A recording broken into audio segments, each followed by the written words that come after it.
Hey, I'm Rob for JTRPodcast.com, and at Essen Spiel 2018 I played Men at Work. And in this game you're going to be building these structures, balancing things on them, and hopefully collecting enough Worker of the Month awards to be able to win the game.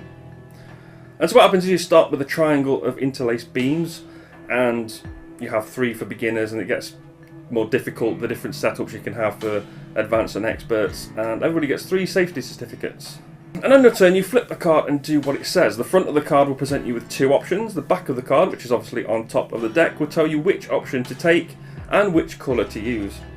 So if the back of the card has a girder, you take the top action, which involves placing girders on the board, and if it has a hard hat like this card, take the bottom action for placing workers. So here in this example I need to place a worker with 1 beam on a black or orange girder because it has the colour of the gloves on the back of the card. Girders can be placed on bricks, beams or other girders, touching or not touching certain coloured girders. There are other rules, like some girders need to be placed on a worker's shoulder, for example. Workers are placed holding different number of bricks or beams on their shoulder too, or these little wooden plank things. And in the process of building up this structure, if you knock anything off and it touches the table, you lose a safety certificate, and then you need to clean up your work environment. And you have this little hook, and you use the hook to pull things out from underneath, and play continues around. And a quarter way through the deck there is Rita, and Rita will start to give out these Worker of the Month awards that you need to win the game.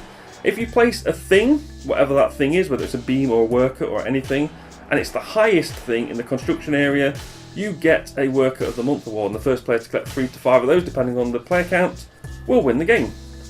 And if only 1 player has safety certificates left because everybody else has lost theirs, they're not out of the game, but if only 1 player's got them left, they will win.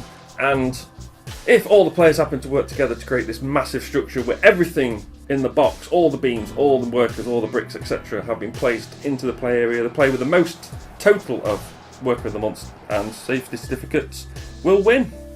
And this was a good, fun game. It was quite interesting the way you play it. It was very tactical. It was very, because what you're trying to do is create these structures where the bit you're placing down is safe, but also what you want to try and do is make it difficult for the other players to try and play as well, which is always a lot of fun. You don't know what's coming up, you don't know what they're going to need to play, you don't know if the trap you set is going to come back round to you and you're going to have to place a beam on this black beam that you've just made sure that nobody can get to.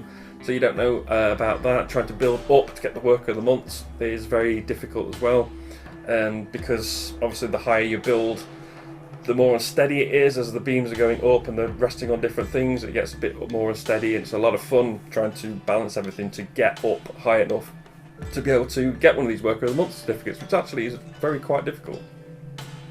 The only problem with it is, I think, is the price. It is €50. It was €50 at Essen, and for that price you can get the wooden version of Junkart, which I think is a better game. A similar game, but with lots of different mini games and the way you play it. So I think I'd rather get that instead of getting this Men at Work game. But overall, I did enjoy the experience. It was a good, fun game to play, and I'm glad I played it. That's Men at Work.